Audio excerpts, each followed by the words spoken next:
Welcome to Ghost of a Podcast. I'm your host, Jessica Lanyadoo. I'm an astrologer, psychic medium, and animal communicator, and I'm going to give you your weekly horoscope and no bullshit mystical advice for living your very best life. My darlings, I want to thank you for joining me for another week of Ghost of a Podcast. This week just so happens to be episode number 100 of this tiny little independent podcast. I thank you for joining me for 100 episodes. What? Yeah, a lot of episodes. So this week, I'm going to answer a question from somebody called Guilty Privilege. And they said, I come from a family with money and I feel immensely guilty and shameful for it. I try to live with a generous spirit, but I feel like I am not doing enough. I am extremely grateful for my circumstances, and I know that it's important for me to give as much as possible away. But how do I release these patterns of guilt and shame that I am holding on to? Bless, bless, bless. Thank you for everything. Your podcast brings me so much joy. And Guilty Privilege was born December 2nd, 1995 at 7:38 p.m. in Boulder, Colorado. So this is such an important question. I'm so glad that you asked it. And first of all, I want to say that there's two really important levels of this. One is guilt and shame, and the other is responsibility, right? Because when we have privilege, whether we're talking about class privilege or any other kind of privilege, it's power. And in order to be able to use our power effectively and sustainably, we need to get out from underneath the grips of shame and guilt and all that kind of stuff. Because ultimately, shame and guilt are an obsession with the self. They're too much self-reference in a way that actually doesn't support you in living your best life. And I don't mean that in a like, I'm wearing these shoes, I'm living my best life. But I mean really, truly on a soul level, living your best life. So when we look at something like privilege, it is important to recognize that there are lots of layers to it. One layer is looking at where your class privilege comes from. Like, how was it earned? That is an important thing to be able to look at and own. And when I say own, I mean own that you are the beneficiary of that. However the people before you made their money, you are the beneficiary of that. And to understand that that doesn't mean you did those things, what if they were bad things or good things, right? You didn't do anything for that class privilege, but it's important to know where your money comes from. And it's important to be able to sit with that, to sit with the complicated, messy feelings of that, right? Now, the other thing and the more pressing thing is to be able to look at where your wealth is invested. If you have wealth that is inherited, it is probably invested in the stock market. Most people who come from class privilege, they have families who have, economic advisors, and those economic advisors are people who tell you where to invest your money for the best return, right? They are not generally motivated by ethics. They are motivated by doing their job. Their job is to make their clients more money. And what makes the most money? Not the greatest things, not the greatest things. And so if you have class privilege and if you have wealth, that means you're probably invested in the system. And I think it's really important to figure out where any money in your name is invested and to look at the ethics of that company and make sure you are not investing in companies that do harm in the world. Now, it is hard for a large company to do no harm. It doesn't have to be true, but it tends to be true. You have to figure out what your tolerance is for putting your money into companies that do a lot of harm or harm that you're very against. If you have wealth, you can divest from companies that do harm, that are in opposition to the things that you care about, whatever those things are. Ideally speaking, those things are, that cause harm to humans, the earth, or animals, and that oppress and repress humans, the earth, and animals. Ideally, ideally, that's what you're going to say. Now, honestly, if ever you've done research into looking at, what are quote green stocks or investments, Apple is considered green.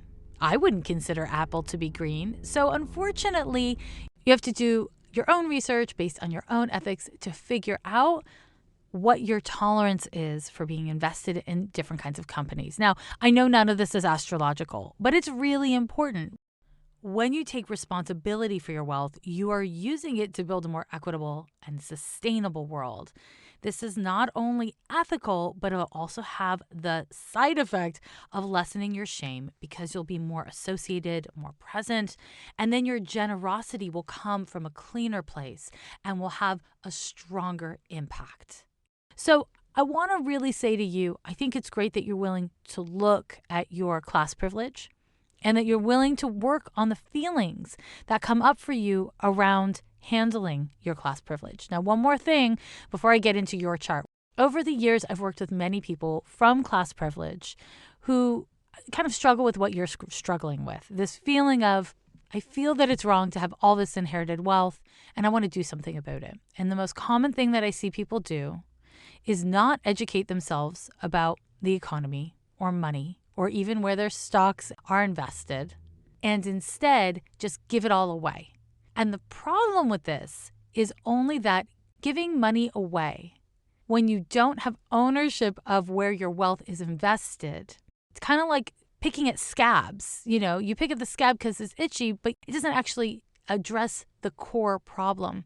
If you choose to invest in mutual aids or some form of reparations or some sort of industry that you believe is progressive and useful to the world, that is beautiful. If you want to give your money to individuals instead of organizations, that is wonderful.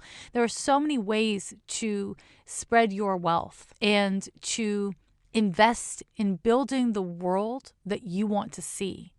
However, it is really short-sighted to do this by only giving money away. And the reason why I say this is because in my experience counseling people, when people come from class privilege and they feel the way you do, guilty privilege, after the Saturn return comes, so AKA in your 30s, 40s, 50s, and 60s, it gets a lot less appealing to just give away money if you don't have a more grounded understanding of where your money comes from, where your money's invested in, and even how much money you need in order to survive or thrive. Punishing yourself is not a great strategy. And that brings us to your birth chart, because in your birth chart, you have a Pluto-Sun conjunction. And it's a wide conjunction, but you do have a Pluto-Sun conjunction. And that does incline you towards shame or resentments and kind of compulsive patterns that make you feel bad about what you are. And not even necessarily about what you do, but about what you are. And as we know about shame, shame thrives when we don't share it with others. Shame thrives when we don't make eye contact with it and strive to really understand what is underlying it. In your case, having Pluto on your sun really means that being powerful you associate as being bad or too much or at other people's expense. The indication here is that probably you're not going to love how the money was made, how the wealth was amassed in your family line. You might not feel really good about it. And that is important to own, but also to not personalize. The wealth that you have inherited is inherited. I would say the same thing about trauma. It's what you're going to do with it now. And that takes some measure of acceptance of where you come from, of where you are, and the options in front of you. Now, you also have a Neptune-Uranus conjunction in Capricorn, as your generation does, but it's opposite your ascendant. And so what happens for you is when you don't see a clear, distinct path forward in terms of behavior, you get really overwhelmed and anxious. And you didn't mention anxiety in your question, but my guess is that is actually a lot of what this is about for you. You feel guilty because you feel anxious. So instead of feeling, okay, this is my situation, these are my circumstances, what am I going to choose to do with it? It's kind of like you've walked into a spider web and you just like move to like shake it off of you. And the problem with this is that it doesn't actually help you to deal with the systemic problem of spiders in your house. It is instead just reacting to each individual spider web. Now, my love, this issue is a long-term issue. It has been something that you've thought about probably for the better part of your whole life. You do have Saturn in your birth chart forming a square to your sun and natal Mercury. And that means that you tend to feel guilty and you tend to feel responsible. And again, that part of you really wants there to be a clear path forward, something that you can do to fix it, right? When we look at the impulse between these outer planets to fix things, to make the wrong right, when it doesn't come from a grounded place, it doesn't actually work. You don't feel better when you give away your money. You still feel guilty. You still feel bad. And the reason why that is because you're giving away your money so that you don't feel a certain kind of way instead of from having a comprehensive understanding of the problem itself and your power within that problem. Power is not a dirty word. Power is not a bad thing. Power is simply power. It is on all of us as individuals. It's certainly on you to decide how you want to leverage that power, what you want to do with that power. And there are a lot of ways to invest your money. There's so many ways to invest in the world we want to build. The question becomes, what is your way? Now, my dear, in terms of releasing the guilt, it's really going to be a process. And the more you have evidence in your life that you have done the work, you've done the work not of giving away your money, although that's a meaningful part of it, but you've done the work of educating yourself, of tolerating your feelings, and of coping with things in a balanced and healthy way. When you do that, over the course of time, what will happen is your guilt and your shame can go away. Because really, guilt is kind of the ugly side of responsibility and humility. It's important that as you take responsibility and you have humility for the shit of life or your shit, when you take responsibility, then you don't need to feel guilty. Then you can be like, all right, this feels bad, maybe, but I understand that I'm doing my best within it. And in terms of shame, well, shame is another one of those emotions that only thrives in the darkness, as Brene Brown likes to say. And so I really want to encourage you to be present and shine light on that. And that doesn't mean you have to compulsively disclose your family's money to all the people of the internet. It doesn't have to be like that. We don't all have to process our personal shit in public. We can, but we don't have to. And where we have shame, we have a tendency to either want to do it very publicly or very privately. You, it looks like, have a sense that you should be processing this publicly, but I actually don't know that that would give you enough space, like psychic space, to really process it. Give yourself permission to have private process. Give yourself permission to do your research, do your homework, and then be overwhelmed with emotion, to slow down or stop, to feel bad, and then to find your center and start again with more education, more self-knowledge. And what will happen from there is you'll be able to leverage your power in a way that is sustainable, reflects your integrity, and helps to create the world you want to live in. Use your power. Power is a beautiful thing when used with intention for the people. National Bailout is a Black-led and Black-centered collective of abolitionist organizers, lawyers, and activists building a community-based movement to end systems of pretrial detention and ultimately mass criminalization. Free Black Mamas is an annual campaign where they coordinate and lead tactical bailouts to free as many Black mamas and caregivers as they can so that they can spend Mother's Day with their families and communities. This year, NBO is shifting their strategy to meet the needs of their people during COVID-19 crisis. They know that people in cages, especially those who are elderly, immunocompromised, trans, pregnant, and drug users, have a heightened risk for either getting COVID-19 or experiencing greater complications if they do contract the virus.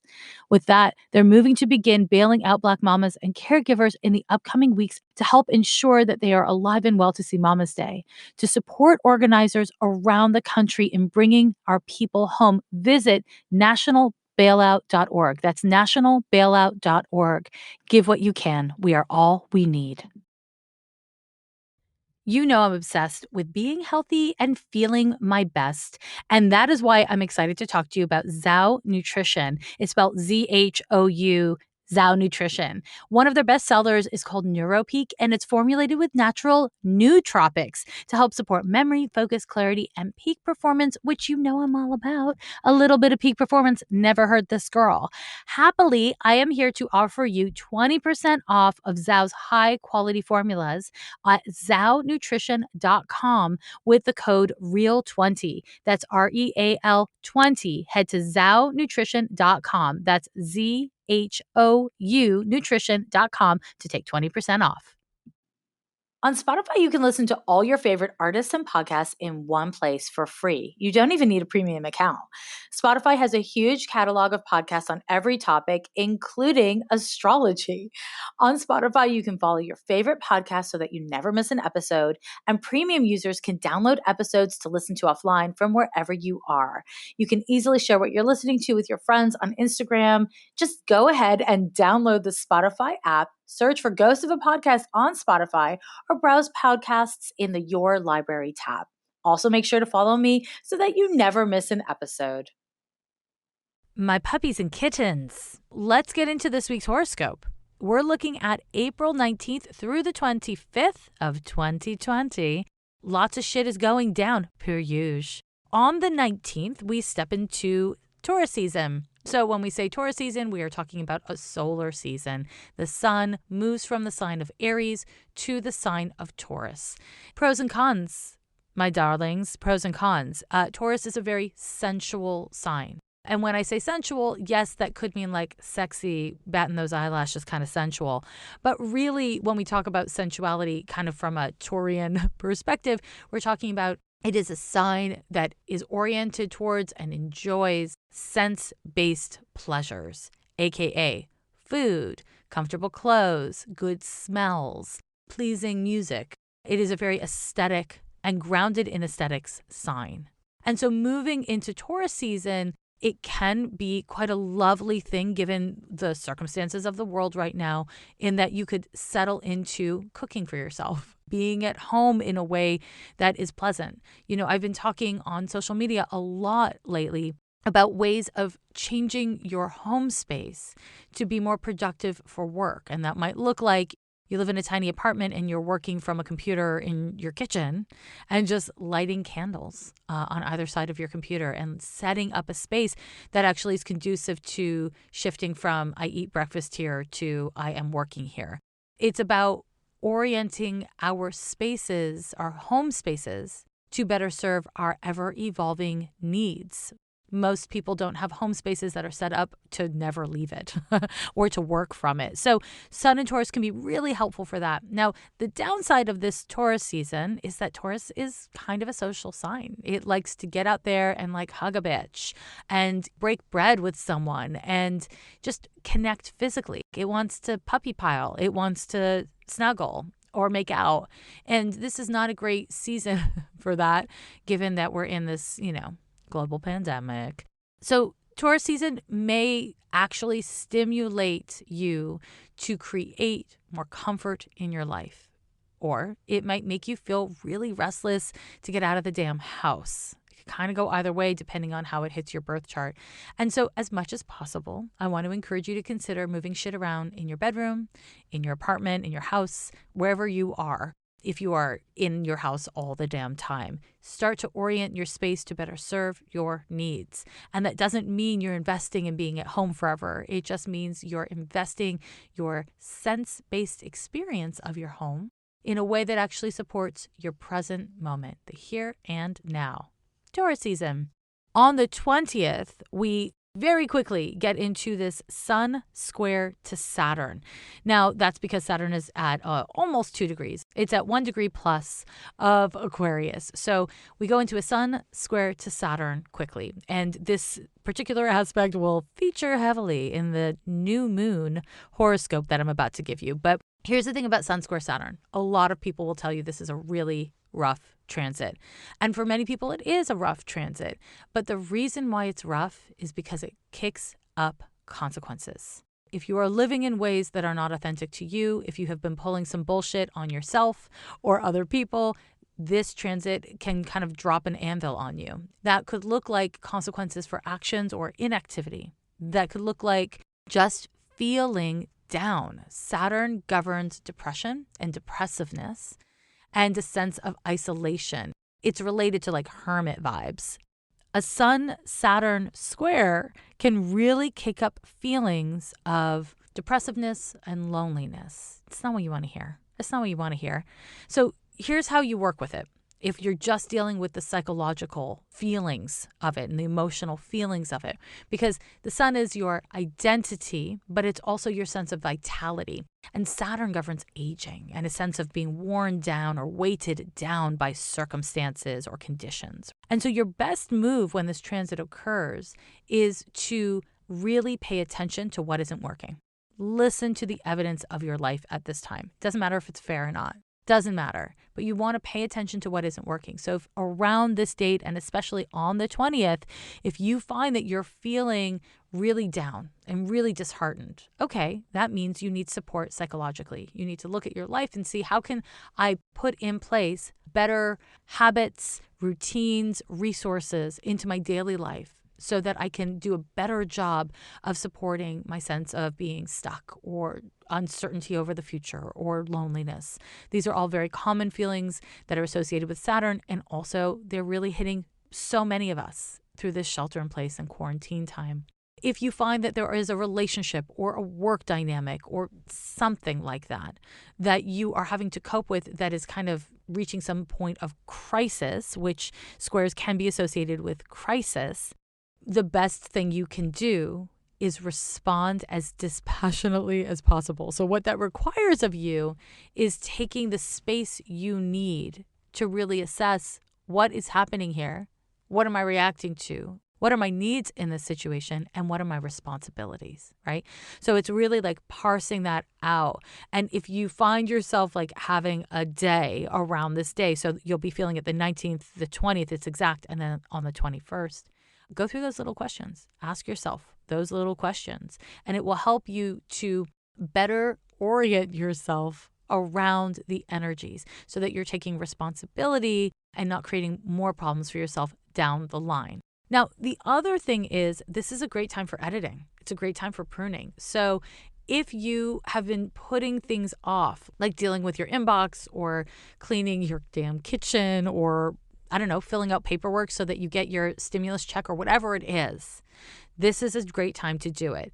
Sun squares Saturn, I feel like whenever I see that transit, I think, okay, it kind of favors like filing, like totally tedious tasks that you don't want to do, but you can't completely go on autopilot. You actually have to pay attention to what you're doing. Because if you're going to feel like shit anyways, you might as well get something done. You know? I know. It's annoying to hear. The last thing I'll say about this particular transit is about depression or depressiveness. So because Saturn governs depression and depressiveness, and I see them as really different things. You know, depression is kind of like a clinical term, but many of us experience depressive thoughts and feelings, but we don't have clinical depression. We do not have like ongoing clinical depression. And there's a difference between these things. So I like to hold space for that difference. Now, this transit can trigger pre-existing depression, or it can trigger, situational depressive thoughts and feelings.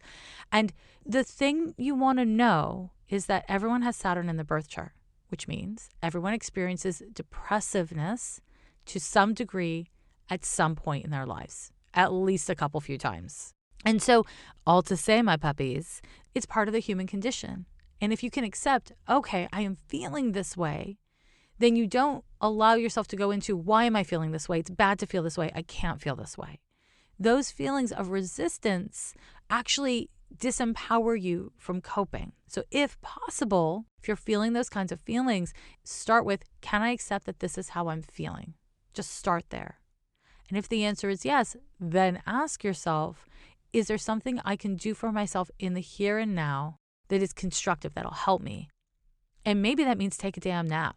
Maybe that means reach out to your supportive friends and say to that supportive friend, hey, do you have bandwidth to talk to me? I'm feeling kind of low. Ask them, because this transit's impacting everyone. So your most supportive friend may be feeling depressive that day and not have the bandwidth to take on your shit. And that's okay. We want to be able to recognize some things take talking it out and processing, and some things take just a refocus. And this is why it's actually a good time for organizing your life, because it's kind of a refocusing of your attention and using it to constructively move yourself forward instead of feeling stuck. Now, there's nothing wrong with feeling stuck. It certainly feels bad, but it is not necessarily bad. If you're feeling a little stuck around this date, don't worry, the new moon is on the 22nd and it will change things up. So let me shift gears. On the 22nd, we have a new moon in Taurus. It's at 3 degrees of Taurus. Now, as I always remind you, a new moon happens every single month. And what a new moon is when the sun and moon are at the exact same degree of the exact same sign. So there's generally one new moon per sign per year. This is our experience of a new moon in Taurus. It's the only one of 2020. And this is why these new moons and full moons similarly are really noteworthy, because the specific energy with which they happen occurs once a year. And new moons are the opening of a cycle, right? They're the opening of a cycle. And the moon in astrology is related to your feels, and the sun in astrology is related to your identity. When these two forces come together, we have the potential to set intentions and set ourselves up on a path. Now, that path can be behavioral, but whenever the moon is involved, it is meant to include and encompass your innermost world, your feels, your feels. So this particular new moon is another kind of complicated one. I'm sorry to report, but people who live in the world may not be shocked to hear, oh, look, the astrology is complicated right now. This new moon has a Uranus conjunction to it. The sun and moon are at 3 degrees of Taurus, and Uranus is at 6 degrees of Taurus. And Uranus is the planet in astrology that is associated with the unpredictable, the unexpected. So it is hard to predict what will happen when Uranus is involved. That said, you can expect the unexpected. You can expect some form of disruptions. And those disruptions are not inherently bad or good, right? Taurus doesn't love a disruption. Who are we kidding? It's a fixed sign. It's kind of the sign that wants things to stay the same and to be secure and stable. Uranus is like, yeah, that's cute, but let's change it anyways. When we look at this particular transit, it is wise to expect something to shift, either within you or in your life. Now, unfortunately, Saturn is forming a square to the sun, moon, and Uranus. The square to Uranus is much wider, but in general, what you want to really know about this transit is that having Saturn square to a new moon is not fantastic, okay? And that's because Saturn kills all boners, as we know. So when Saturn forms a square to a new moon, it kind of dampens the brightness and the potential of new beginnings. You know, Saturn tends to have to do with pruning and closure, and the new moon is typically about openings and newness. And so having this Saturn square to the sun, moon, Uranus conjunction in Taurus can bring up loneliness. Let's talk about loneliness for a moment here, my loves. Saturn is related to your existential sense of self. I remember the first time I read Kafka, I was like, oh, Saturn. It's just very alone vibes. Uranus is also quite meaningfully associated with aloneness. But Uranus is, I am an individual, and I'm an individual within society, and I'm interested in that. Whereas Saturn is more obliged around that. Now, both of these planets are associated with community in different ways, but having this configuration of planets can make you feel disempowered to be a part of a community. And that might, in the context of, shelter in place, mean that you're just lonely and frustrated and bored, or just not knowing how to thrive, not having social contact with other humans, right? Humans are inherently social creatures, even those of us who are super introverted. This transit can simply bring up feelings of feeling stuck. It can make you feel insignificant. It is wise for you at this time to prioritize investigating your feelings of loneliness. We all feel lonely. We all do. It can be a really lonely thing to be successful. It can be a really lonely thing to feel like you are not successful. It is lonely to be in a body. Isn't that annoying? But the reality is the human condition, let me get a little spiritual here, the human condition is inherently one of loneliness on some level, because we are all in these separate bodies living our individual paths, and experiencing loneliness is kind of part of the human condition. And I'm not saying we are locked into or trapped in loneliness. I am saying it is part of what we experience over the course of our lives. And being able and willing to embrace yourself in those feelings instead of abandoning yourself or punishing yourself for having those feelings is a really valuable tool.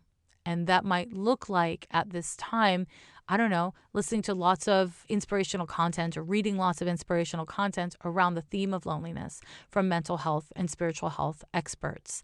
It might look like going out of your way to be vulnerable and text friends or get on FaceTime with friends or whatever it is. Connect with people. Step into your vulnerability.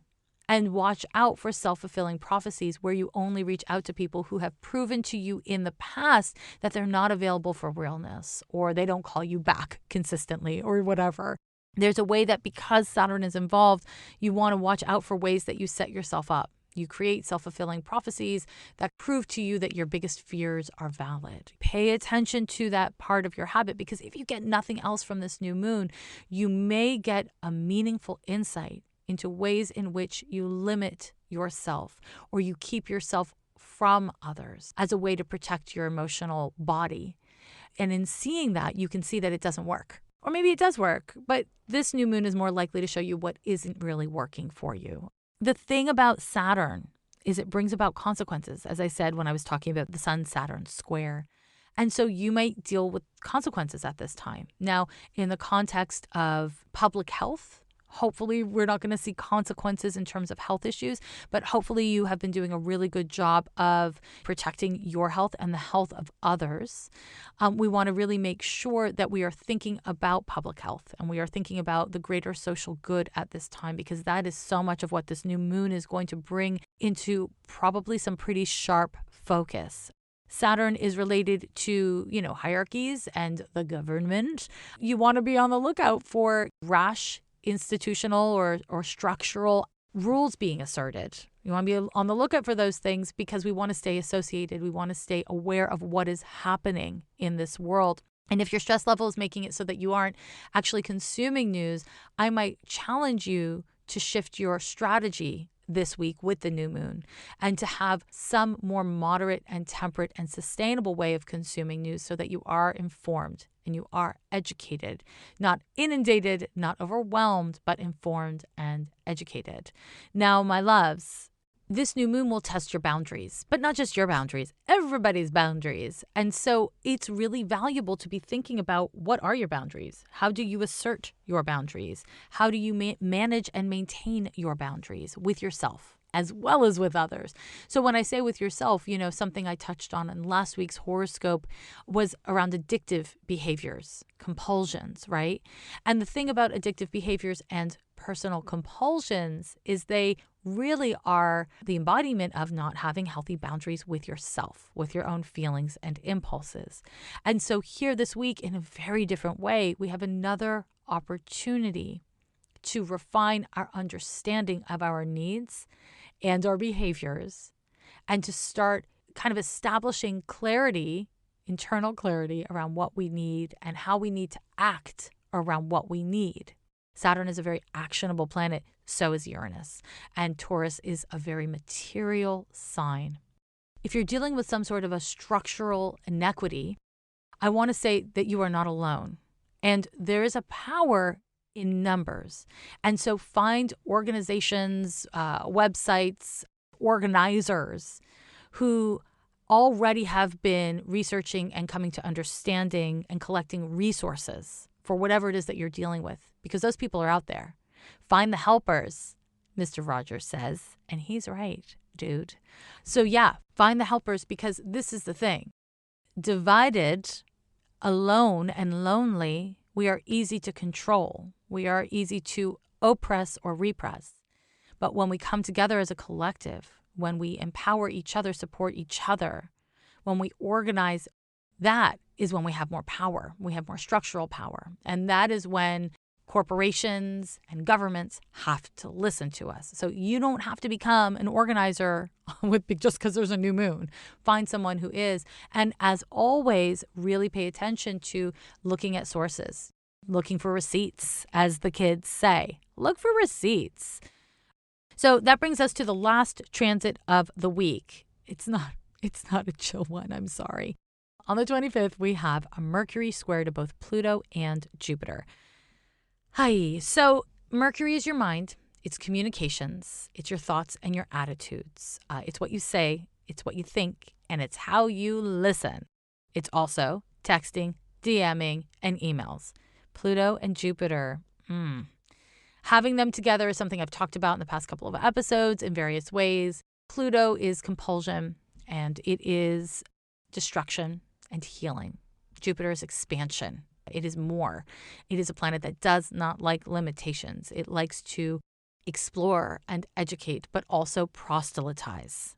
So having Mercury square Pluto and Jupiter could mean fights. It could mean major clashes of opinion.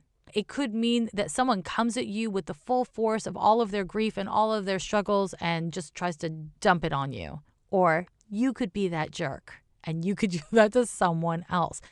Passions are going to be running high around this date, unfortunately. Emails, expect tense and terse emails. Expect many emails. It doesn't look chill. I'm not going to lie. It doesn't look chill. So here's the thing. This transit is likely to trigger obsessive thoughts. It does not make it easier to listen. Your thinking and your attitudes may be so inflamed that it is hard to really see things clearly, even though you may feel like you're finally seeing things clearly. I want to say very emphatically, watch out for propaganda. I don't care, left, right, whatevs. Watch out for propaganda. It is really important that you source materials, that you do your research if you're going to start going off about a thing. If somebody is coming at you with, you made a mistake and I need you to fix it and yada, yada, yada, I want to encourage you to do some real breathing exercises, like real breathing exercises before you allow yourself to formulate an opinion. Cyberstalking, don't do it. Just don't damn do it. If you're finding yourself obsessed with someone who once hurt you, someone you have a crush on, something that is out of your control, I want to encourage you to be really, really careful. Really careful with what you allow yourself to focus on, because when we focus on something, when we give something our energy, it's like praying to it. You know, that's what prayer is. And so this is not a good time to pray at the altar of what you don't want. It's a fucking terrible time to pray at the altar of what you fear. What you want to do as much as possible is research. Do the best case scenario of Mercury, Pluto, which is research, investigation, and not into things that are not of consequence, but to things that are of true consequence to you. And the thing about this transit is it can make you feel so intensely. It can make your thoughts run in such intense and compulsive directions that you actually have a hard time dealing with the heart of the matter. And you find yourself fixated on things that don't actually matter. An example of this is someone might say something on social and you may find yourself fixating it in some sort of like online battle with them all day long. That is a misuse of your energy. Pick your battles wisely. Pick them with intention. If you're going to beat yourself up for something you said wrong, something you did wrong, for an old belief or attitude that you've since learned is not right, If you beat yourself up about it, if that's what you use this energy to do, it's really a misuse of energy. It is a waste of the opportunity to give yourself permission to have failed or fucked up and move on, right? We must give ourselves and others the opportunity to grow.